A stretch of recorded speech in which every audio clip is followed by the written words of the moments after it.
She calls it a miracle.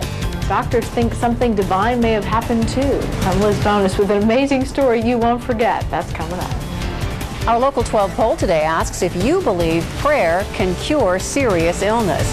To vote, call 345-1212 or go to local12.com. Final results in about 10 minutes. An ovarian cancer survivor tonight has an amazing story of survival, and it focuses on the power of prayer.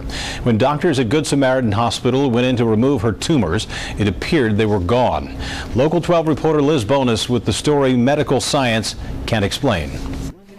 When you first talk to Joyce Workman, you almost can't believe that a story that started with a trip to a local emergency room. I went to the emergency room and I said, well, I think something fell out. Ended with a complicated surgery and doctors telling her she potentially had terminal cancer. Unless, of course, you don't just believe in miracles. You expect them. She does. To start at the beginning, however, you have to talk to Dr. Steve Kleeman. Kleeman is a urogynecologist who's part of a team trained in surgery to repair what's sort of a collapse in the pelvic area. It often involves a shift in the structure and function of the uterus and internal organs. That feeling Workman described as something fell out. In a general term, we call that prolapse, and that can encompass any of those areas that have lost their support to the pelvic floor. Suspicious findings from Workman's initial prolapse repair, however, led doctors to think she might also have cancer. So some of her tissue was sent out for further analysis. You know, it took a week for it to come back. It was during this week that Workman's husband decided it was time for a step of faith. He asked a friend of the family in their church to start a prayer chain.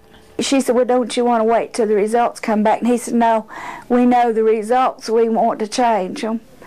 And so from there, you know, the prayer started. The tests did come back positive. Eventually, Workman was diagnosed with stage 3 ovarian cancer. That's when her husband asked people not just to start praying, but to keep praying for a miracle. And not just that, they asked other churches that were affiliated with their congregation to start praying this prayer too and keep praying it. He said, I want every church praying. He said, I want you to call Florida, I want you to call Michigan, I want you to call Seattle. You have friends all over. He said, I want all these churches praying. It didn't end there, however. We go into a restaurant and he'd say, are you a Christian? And if they said yes, he'd say, would you pray for my wife? Those prayers, she says, followed her into the operating room in the weeks to come. A team of women's cancer specialists led by Dr. Jack Basil went in to remove what Workman describes as very large tumors. Much to her husband's and family's surprise, Basil was back in the waiting room in no time.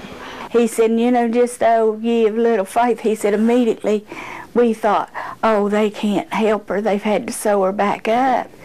And said when Dr. Basil come in, shut the door, said he just threw his arms up like that. And he said, I don't know what to say. And he said they just kind of suck. He said, we can't find it. Workman has had chemotherapy, and doctors are closely monitoring her for recurrence. She credits the power of prayer and some of the best medical experts in the country for her healing thus far. Some of them admit, however, they aren't sure what to credit. There was definitely some divine intervention. Those types of things just don't happen frequently for patients. Unless, like Joyce Workman, you don't just believe in miracles, you expect them. Liz Bonus, Local 12. It's created some interesting discussions in the newsrooms. Great story. Yeah, you're right. Here are the final results of our Local 12 poll. 86% of you believe prayer can cure serious illness. 14% of you say you don't think that's possible. About 4,700 votes today by phone and online. Thanks for taking part.